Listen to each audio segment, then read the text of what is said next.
Hello আমার প্রিয় দর্শক বন্ধুগণ, আপনারা সবাই কেমন আছেন? আশা করি আপনারা সবাই ভালো আছেন। তো আজকের ভিডিওতে আমি আপনাদের সঙ্গে শেয়ার হয়তো অটোমেটিক পেমেন্ট কেটে যাচ্ছে এবং আপনি সেটা কি বন্ধ করতে পারছেন না, এবং আপনি অনেকবার হয়তো ব্যাংকে গিয়েছেন তাও সেটা কাজ করতে পারেননি, বা অটোমেটিকলি পেমেন্ট পয়সা কেটে যাচ্ছে। কোনো অ্যাপ্লিকেশন হয়তো আপনি পেমেন্ট করেছিলেন, সেখান থেকে অটোমেটিক পয়সা কাটছে। কুকু এফএম হয়ে গেল, এরকম ধরনের বিভিন্ন অ্যাপ্লিকেশন আছে যেগুলোর আপনি সাবস্ক্রিপশন নেওয়ার পরে এরকম অটোমেটিক পেমেন্ট কাটে, আপনি পরবর্তীতে দিতে না চাইলেও। তো এই জন্য আপনি ধরুন ফোনপে থেকে পেমেন্ট করেছিলেন এবং অটোপে সেট আপটা করে দিয়েছিলেন। তো সেটাকে কীভাবে বন্ধ করবেন সেটার সলিউশন নিয়ে আজকে আমি চলে আসলাম আপনাদের কাছে।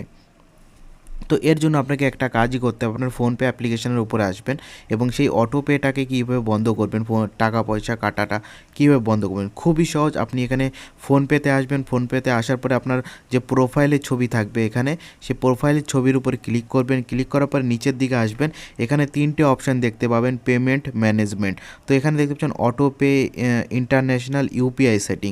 আজকে আমরা অটোপের ব্যাপারে কথা বলবো। তো আপনাকে এখান থেকে অটোপের উপরে ক্লিক করতে হবে এবং অটোপের উপর যখনই ক্লিক করবেন এখানে দেখতে পাচ্ছেন আমার কাছে দুটো কিন্তু অটোপে অলরেডি অ্যাড হয়ে আছে।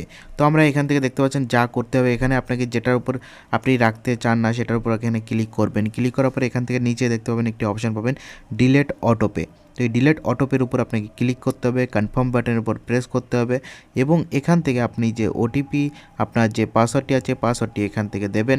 আমি এখানে আমার ইউপিআই পাসওয়ার্ডটি দিয়ে দিলাম। এখান থেকে টিক বাটনের উপর প্রেস করব। দেখতে পাচ্ছেন আমাদের যে অটোপেটি আছে, অটোপে কিন্তু সাকসেসফুলি ডিলেট হয়ে গেছে। এখন এখান থেকে আমাদের কি করতে হবে, এটাকে যে রিমুভ বাটনটি আছে রিমুভ বাটনের উপর প্রেস করতে হবে। তাহলে কী হবে, আমাদের যে অটোপেটি আছে অটোপেটি কিন্তু অটোমেটিকলি ডিলেট হয়ে গেল। এরপরের থেকে আমার কাছ থেকে আর অটোমেটিকলি পয়সা কিন্তু কাটবে না বন্ধুরা। এই ছোট্ট একটি ভিডিও যদি ভালো লেগে থাকে অবশ্যই ভিডিওটিকে লাইক করতে ভুলবেন না। চ্যানেলে প্রথমবার ভিজিট করলে পরে চ্যানেলটিকে সাবস্ক্রাইব করবেন। ভিডিওটি দেখার জন্য অসংখ্য ধন্যবাদ। আপনার দিনটি শুভ হোক এই কামনার সাথে ভিডিওটিকে শেষ করছি।